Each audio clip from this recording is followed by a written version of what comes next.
Hello again, everyone. Welcome back, or welcome to PopCultX, your go-to for all things pop culture from our Gen X point of view. My name is Danny, and along with Gabe, we are your hosts with the most for the evening or afternoon or morning, whenever you decide to watch or listen to this show. I just realized, Gabe, this is episode 90. Wow. We're 10 away from 100. That's crazy. That's crazy. I mean, don't we get like syndicated at episode 100 or something like that? Outlandish, right? Right. Get upgraded to like an actual talk show on NBC. Exactly. And we just start seeing replays of us on different networks and like the CW or what is that even still around? WB or whatever. You're too low. You're a little higher. NBC, ABC, CBS. Okay. I guess we should start planning our 100 episode jubilee now. Yeah. We'll have to think about that. So if anyone out there, if you're watching this, you see this right now, and you have recommendations or something you'd like to see for our 100th episode celebration, let us know. Drop it in a comment, send us an email, find us on social media, and we'll consider your suggestions. Yeah. Well, Gabe, what is going on in pop culture news for you this week? So last night, I actually forgot to mention this to you earlier. I went to go see Macy Gray at nice Big Box in San Diego here. Really cool venue. It's really small. I've seen Sheila E. there. I've seen Beverly from The Voice. I've seen a couple different people there, acts, and it's a really small venue, really cool. She was really cool. She has a new album coming out on February 14th, and the music is very funk. The band that she has now is very funk genre. It was a lot of fun. She sounded great. She's still fun, kind of, charismatic and kooky and all. It was a school night, so I had to get out of there kind of early. It was fun to be at a concert where like the average age was like 43. Yeah. That was do the younger generations even know about Macy Gray? I mean, I doubt it. I mean, maybe if their mom or dad listens to Macy Gray, I'm sure like most people aren't listening to her. Although you never know. Like a lot of people love Aaliyah, and that's she's true. Been passed, but her music is still resonating with a lot of young people. But nevertheless, she was really good. The music was really good. New album coming out, so I'm looking forward to that. Just kind of fun, upbeat music. So it was, I'm really looking forward to her album coming out. Very cool. Yeah, I remember, of course, her one uber hit song, right? And then I remember she has a very cool, funky vibe. That's what I remember most about Macy Gray. Yeah, she still has that. She's still pretty cool. She has a couple hits. Like I would say she has like 3 or 4 like major songs that were kind of like popular. But a lot of fun. I mean, it was really cool. Like the visuals that they had for such a small venue are really cool. So it was a good time. So that was kind of one of the things that I got up to. The other thing that I just saw right now is that Pamela Anderson released her biography, and in the biography, she talks about the first day of work on the set of Home Improvement. That's right. Back when she was like a 23-year-old playmate, and coming out of his dressing room, Tim Allen in a robe flashed her and said, "Well, since I got to see you naked, now you've seen me naked, so we're even." He's denied it, obviously, and said, that never happened. I think that what's interesting is that one couldn't really argue that she has anything to gain from this, because I think she's more famous than he is. He has Disney gigs like the Santa Claus and Buzz Lightyear, but they've kind of moved on from him, right? I mean, he didn't play Buzz Lightyear in the new movie, so right. But he definitely has to try to keep his image clean. So who's to say that this isn't going to be damaging to him? I mean, his reputation for me has always kind of started with him being a convicted felon, and him now having like a clean, like Republican sort of family values vibe is kind of weird to me. People certainly can kind of turn things around, but I believe her. I don't think she has anything to really gain from it. Um, it's not uncommon. I mean, he probably never thought that she would emerge to be the kind of star that she is. So maybe he thought he could take advantage, or he's a comedian, so maybe he thought it was just a stupid joke, and was a different time back then. But I mean, if you did it, I mean, just admit it, say it. It was a different time. I was young. I was stupid. I apologize to her, and try to correct the matter, but have some sort of culpability about it and accountability for yourself. Interesting. I mean, yes, I grew up watching, like, what was it called? Tool Time, or that wasn't the name of the show. Home Improvement. Thank you, duh. The Tool Time was the name of the show within the show. Right.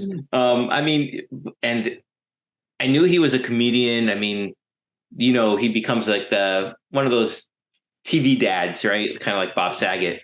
But yeah. Bob Saget admitted to his shortcomings with his drug abuse and everything like that. So I think he was really, I guess, forgiven for that in a way.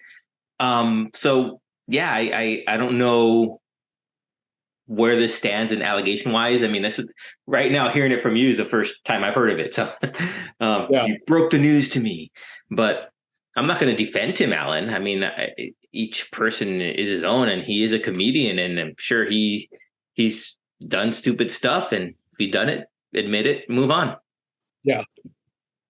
So, I mean, and you can't argue that it's for attention, because I'm sure she has more scandalous things that have happened. Oh, yeah. I'm sure. The lead singer of Poison being married to Tommy Lee. Mm-hmm. I mean, I actually was, I'm like, should I be reading the book? Like, it sounds like it's interesting. I didn't know she was writing a book, and she's certainly led an interesting life. Like, I think she's friends with Julian Assange and has been involved in a lot of interesting things. But outside of that, the other thing that caught my attention with pop culture news was the ceremony for Lisa Marie Presley occurred, and a really somber event. Everyone paid her the respects to her and Elvis's daughter. Just really sad, but it was nice to see that the community supported her, and they laid her to rest, and shared a lot of stories and remembrances of her as being a good person and someone that they love. So always sad to see someone pass away in the limelight, or obviously personally, but it's nice to see that her family and friends were able to come together and celebrate her life. Yeah. Now she was buried at Graceland, right, with Elvis. Yes, that's buried next to Elvis, and her son is also buried there as well. Right. Yeah, I remember when I heard the news, it was not shocking, but it's just like, oh, that really sucks. I think I had just watched Elvis, the Baz Luhrmann film, again, and then that news broke. So I was like, oh. Yeah, she was at the Golden Globes. Right.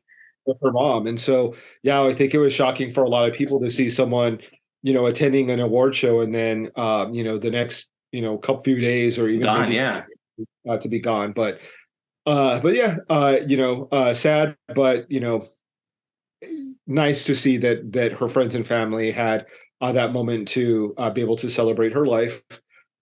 In other news that maybe not so sad is they are laying to rest the M&M spokes candies. So there will be no longer, yellow, green, brown, whatever M&Ms. They're now going to be solely relying on Maya Rudolph as their spokesperson. I personally think that it's a mistake from a marketing perspective, because I think that those M&M candies are the humor surrounding it is, I think, is really funny. I like their commercials. I'm not involved in the whole like woke discussion of, what's his name, Tucker Carlson being upset that they made the sexy M&M like sexy, which is so weird and gross that you thought an M&M was sexy, but I don't like. Beside all of that controversy, like I just thought they were funny. Like I like the yellow M&M, being kind of the dumb one, and the brown M&M being sarcastic and kind of a little bit more mean. So I mean, I'm gonna miss them. I really like them as kind of a throwback to like the California raisins, Yeah, yeah. like all the stuff that we grew up on, like Captain Crunch, and I mean we had tons of food that talked, which is weird, but I don't know. I like them. I'm gonna miss them. What about you? Well, I thought their humor was a little dark at times, which I appreciated. I mean, I think one of the ones that really stood out to me was where like they ate the caramel M&M. It was like cannibalism, right? In a way. So yeah, I was like, that's kind of funny Yeah, if you like that kind of stuff. And I do. So I thought it was hilarious. yeah, But I think equating them to the commercials of our youth is spot on. mhm. I was watching a documentary on Disney Plus about Generation X. I guess that what came out in 2016, I think, by National Geographic, and they spoke to the commercialism of that era and how everything, like you said, was geared towards the latchkey kid. So it's talking foods, all the games, and it really spoke to how it really made Gen X kind of burned out on commercialism in a way. So it was interesting documentary. Got to finish it up. Yeah. So yeah, that's kind of the top news of what I saw this last week or weekend. What did you get up to regarding pop culture? Well, I sat on my butt and watched some TV. Right. I watched a couple cool things. One I didn't mention to you before, but I'll start off with, and it's kind of the antithesis from what I'm wearing, Marvel and Daredevil. I watched the Green Lantern, Oh wow, the Ryan Reynolds 2011 movie. Watched that, you and were able to stomach it. yeah, I didn't remember any of it. So either I A, never watched it, or B, just it was that bad and I never remembered it.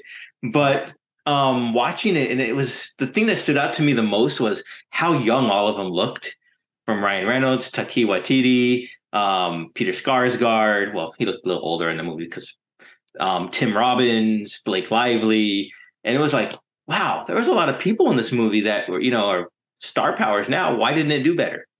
Yeah. I think that just from my perspective, it was the suit. They just did not. It looks weird. It has like that blue screen, like or green screen, weird, glowy. I don't know. It just there's something with the special effects that didn't do well for me. And I've never seen it all the way through. I think like I've started it and couldn't, which is rare for me to not watch a movie all the way through. But I mean, they had the star power. There is something though that's interesting that I've always kind of challenged is when as an actor, do you think that you should be able to play multiple characters in separate universes or sometimes even in the same universe? Because like for example, you have Ryan Reynolds has played Green Lantern, he's Mm-hmm. played Deadpool. So Twice. yeah, and then he you have like Halle Berry's played Storm and Catwoman. Mm-hmm. Uh, you have there's Josh Brolin, what's that? Josh Brolin, he's played Cable, Thanos, yeah. And who's And in then you DC? also Wasn't have it was on the tip of my tongue.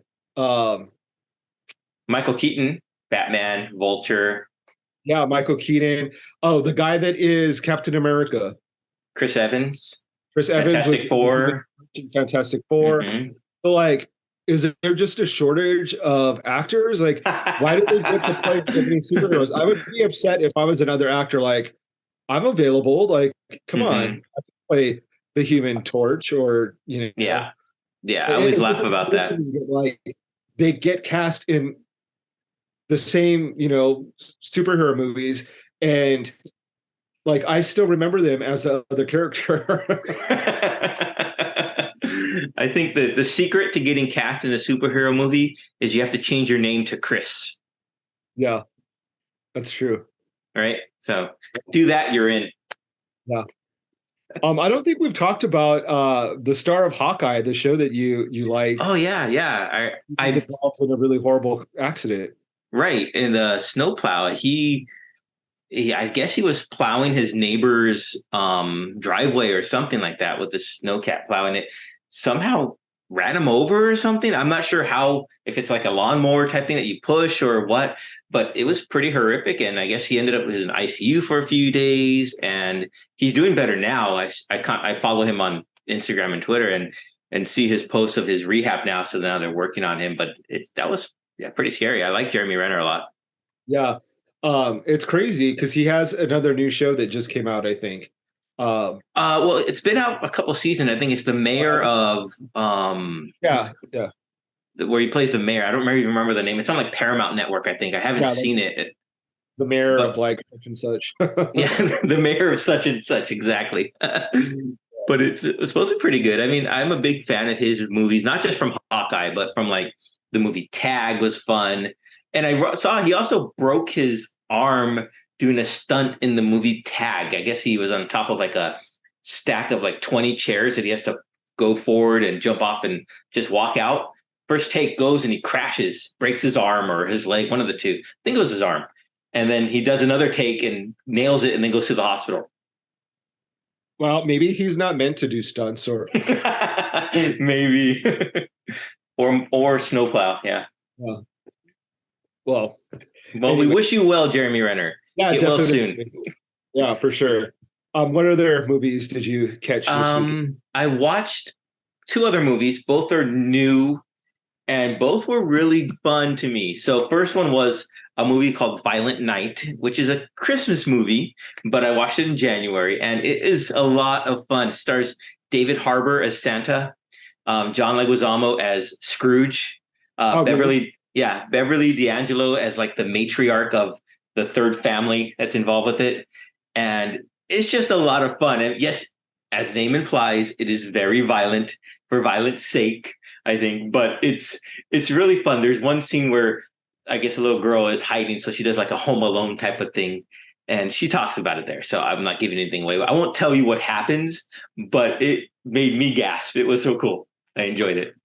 So is it within like in the veins of Home Alone, like that kind of funny violence, or is it like violent? Oh no, violent. So think what would like the Home Alone movies, all the traps he does, but if they actually really hurt the people, like they should have, right? So that's the kind of violence and pain that it gives. Nice. Well, I'm glad to see that Beverly D'Angelo is in it. I love her. Yeah, like, she's awesome. Yeah. Yeah. I've loved her for a while. Like, but you hardly get to see her. I love when not old, but like seasoned actors or actresses, like you haven't seen them for a while, and then they show up, and you're like, yeah, like we need to see more of that person in films or television. Like they're so cool. Like I think of like Juliette Lewis, like she was in Yellow Jackets, Christina Ricci in Yellow Jackets, and then in Wednesday, and you're like, why aren't they getting more gigs? Like they're still cool. Like it doesn't make sense that they're, they have to start playing, the old mom or Juliette Lewis was in the reboot of Queer as Folk, the US version. Oh, okay. And she played the mom of one of the main characters, and she just has like a really cool vibe about her. And they canceled it, not surprisingly, but I don't know. I like seeing some of those favorite actors and actresses pop up every once in a while. Definitely. Yeah, it's like seeing an old friend or something. Be like, oh yeah, that's very true. Yeah, it's, who else was in the movie that really stood out to me? I don't recall. Look it up. But John Leguizamo is a legend. Yeah, he is, and he plays it really well. He plays the Scrooge. That's his character's name, but it's not a Scrooge character. Well, I guess in a way, if you think figuratively, it kind of is because he's trying to steal Christmas, but it's not literal Scrooge. Yeah.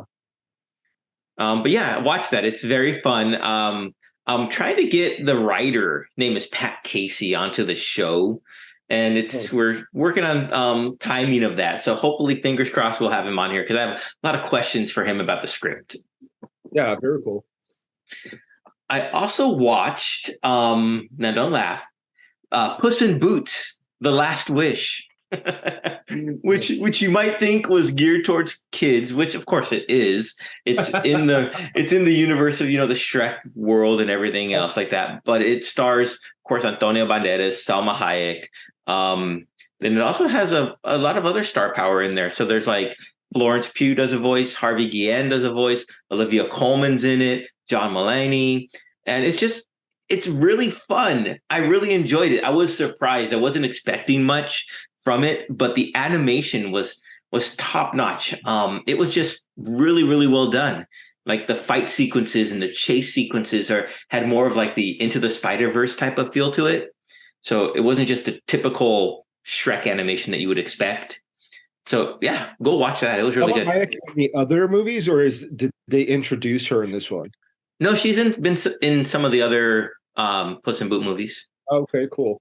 I've never seen any of them. I think I've seen parts of Shrek or the Shrek films, and so I was never really like a really big fan of them. But I the concept of like Puss in Boots, Puss and Boots is very funny. Yeah, funny to say. But it's one of and thematically from the movie itself. So I think in the plot line they tell a little bit about it. It says he discovers that his passion for adventure has taken its toll, and he has burned through 8 of his 9 lives. Right, Oh, so okay. that basically gives the whole what is going on with him and his way of thinking. But it really, I think if you look at it a little deeper, so it's like we have one life, right? All of us, we have one life, but now here's this buccaneer adventurer who was living life to its fullest because he knew he had multiple lives to spare, and now he's down to one like the rest of us, and how he has to cope with that, and which is kind of it tells that story, and it's really cool how he comes to the realization that he can still be himself within that one life. Yeah. Cool. I'll have to check it out. Is it on Disney Plus? No, it's a DreamWorks film. I think it's on like early release. My in-laws have it on their Vudu, so I kind of snuck in and watched it. So On their what did you say? Hulu? Vudu. It's What's like that? it's another platform where you can rent and buy movies, like a digital Okay. platform. So like if you buy the DVD or Blu-ray, you can add your code in so you have it digitally. You can watch it wherever you're at. Oh, wow, really? Yeah. So you can add all of your DVDs that you own? If it comes with a digital code that hasn't expired. Oh, okay. Yeah, that's not. Yeah. I know. I have like a bunch of codes that I never did anything with. And now it's like, oh, expired in 2015. I'm like 2016. Oh, They have to have some way to digitize or give you access and like prove that you bought the DVD and you can have a digital copy, because yeah. so many movies that are like not available on streaming that I would love to watch, but I'm not gonna pull out a DVD player to watch them. Yeah, I completely agree. So One of the someone shows out there invent that. yeah, someone should invent that. I mean, Yeah. I guess how would you prove the receipt, or just like the fact that you have the whole case? Who knows? Yeah, like you could play like, I don't know, like insert the DVD and then it knows that it's a legitimate copy. I don't know. But it seems unfair that I feel like people of our generation, we spent thousands of dollars on DVDs. Like Mm-hmm. everyone knows that guy that like has like 5,000 DVDs and displays them like Mm-hmm. that's like the biggest trophy and like best, accomplishment that they've ever had, having all these DVDs. And now they're like totally useless. It's their shining glory, their Yeah, moment. like you walk into their house and there's like these towers of like Mm-hmm. DVDs. It's like, okay, now what? Now what are you gonna do? And I walk in, it's like, I have more right here. Yeah, yeah. So anyway, yeah, I have to check that out. But what else? So we talked about it last week or last episode a little bit about The Last of Us coming out, and I was able to watch the first episode, and I highly recommend it. It's really good. It's really intense. They stay true somewhat to the video game, and the video game was really tense when you're playing it. So it really has that tension, that build up. Especially, you've never played the game, right? No. So going into it blind, then you'll even appreciate it even more, I think. So No. it's a must I watch. have no idea what the game's about. I didn't even know there were zombies in it. I have nothing, no knowledge. Then So you will enjoy it. Well, before we started this episode, Gabe, I tasked you with a question of finding a movie that's set in New York City that isn't as popular as it should be, or that you really enjoy. So we're going to play a little game here. And so I want you to read me. You said you selected a movie. So I want you to read the plot line for that movie. And then I'll try and guess what it is. And people who out there are playing along can also try and guess. And we'll see if we got it right. Okay. You want me to go first, or you're going to? Yeah, go first. Why not? Let's see. People come to New York City to find a sense of community that they can't find anywhere else. Let's see. The movie is based in 1980s. It has a very diverse cast. You would even say that it was groundbreaking by focusing on a group of people that have not really had the spotlight put on them. And we watch as they compete. And this movie has had a lot of influence on a lot of different genres, like television shows. There's a lot of famous quotes from this movie. Okay. And I have personally probably seen this movie about 50 times, at least. Okay. Okay, let's see. 80, set in the 80s. Come to compete in New York City. Over the Top has to be with Sylvester Stallone, right? Who stars in it? Who's the first star? So it's a documentary, first of all. So I don't know if I'm cheating by saying that, but there isn't really a star because it's a documentary. Okay. So it's a documentary called Paris is Burning, and I think that I've mentioned it before. I've heard of it. Yeah. Okay. And it's basically about the Black Latino community, LGBT community in the 1980s. And they're doing basically dance battles in ballroom. They call it ballroom culture. It's since influenced like RuPaul's Drag Race. There's another show on HBO. I think it's called. I don't know what it's called, but it's basically a competition show for dancers. Ryan Murphy had a show called Pose that was basically loosely based off of this documentary and the characters. The reason why I like it so much and why I think that it's a great representation of New York is that it focuses on the urban, poor, Black, and Latino community. I had not seen a lot of documentaries or movies that focus in on them, and you get to really see their life, and you get to hear their story from their own mouths, and they get to tell their own stories. And it's not something that I probably ever would have known or gotten to see as far as like a ballroom or dancing competition. But you connect to the humanity in it. And it could be, they could have been battling, in any other type of way, but it's basically that these people who, may from society's point of view not have a lot of things to be proud about, created these families for themselves.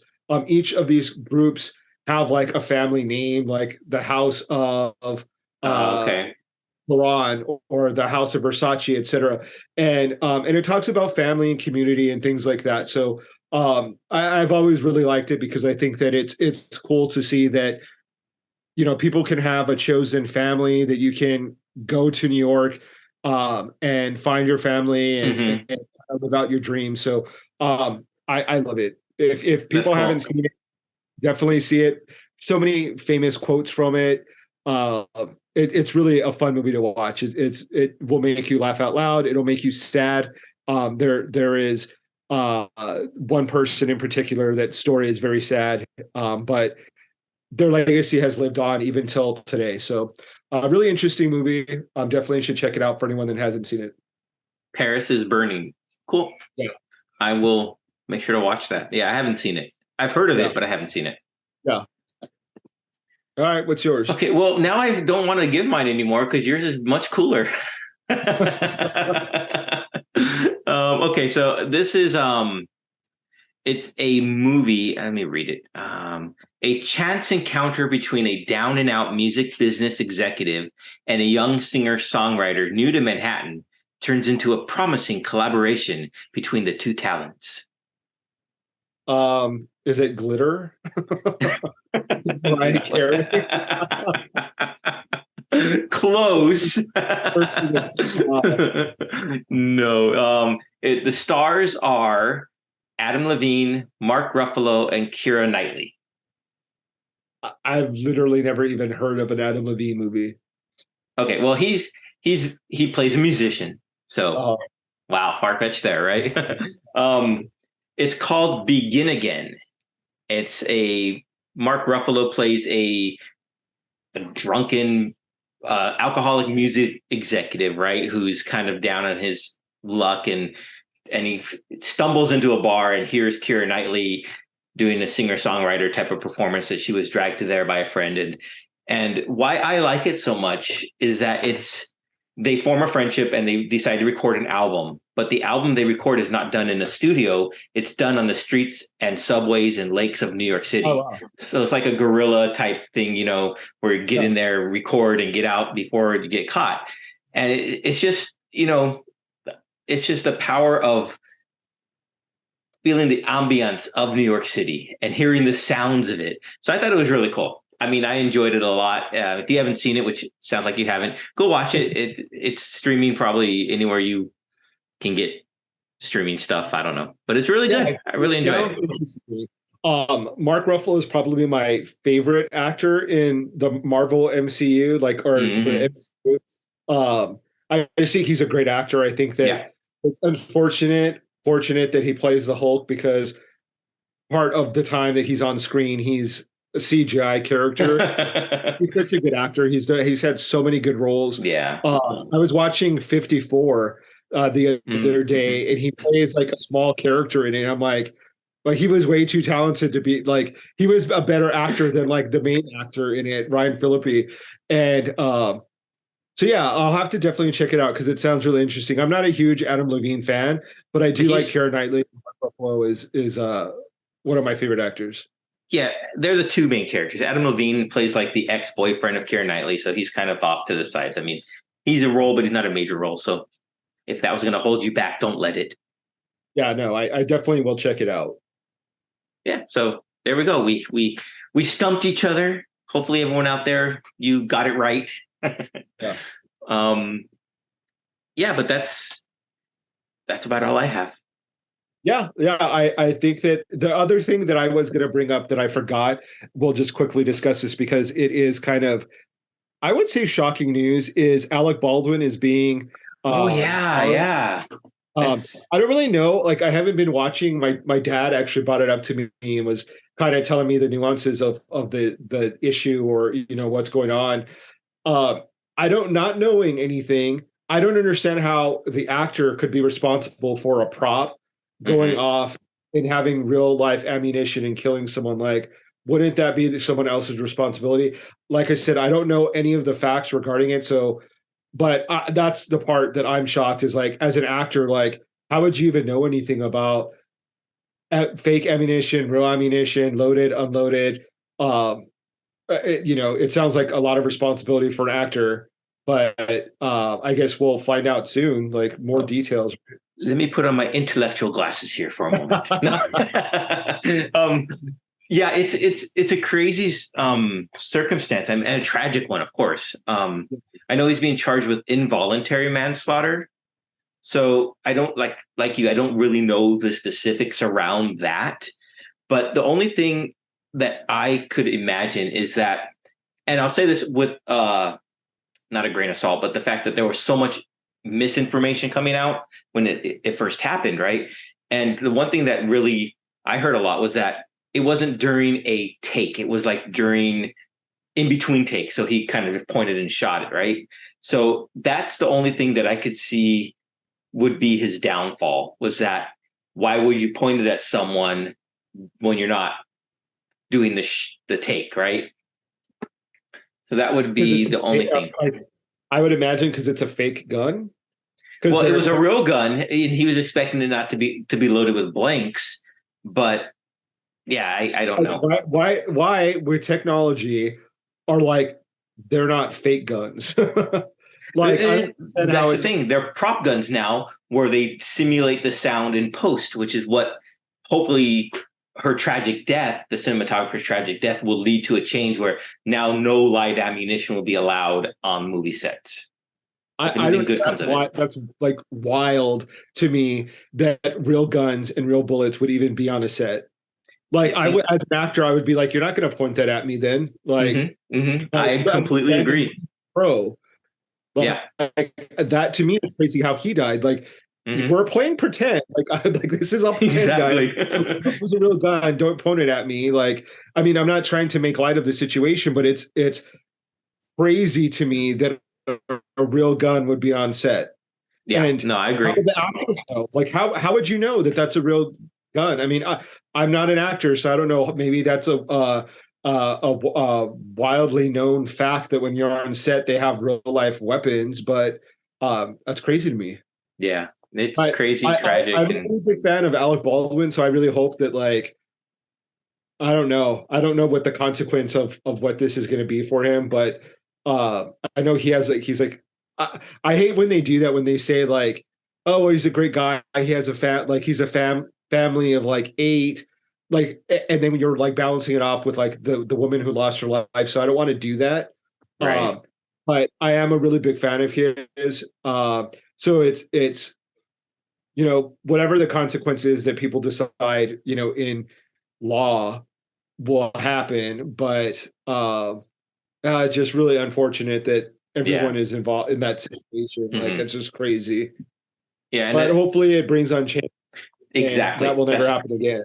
Exactly, that's the only thing we can hope for, is that it spurs change within how it's handled. Yeah, weapons are handled, definitely. Well, that is kind of all that I have for this week. Okay. I mean, kind of going off on like a sadder note, but once again, we are going to be celebrating our 100 episode fairly soon. So definitely let us know how you want to help us celebrate. If you can help us, if you want to be a guest, if you have someone that you would recommend being a guest, let us know. We definitely have some really cool people lined up, but there's always room for more. We definitely want to have really interesting people on our podcast and get to hear from their perspective. So hit us up on Twitter, Instagram, etc. Exactly.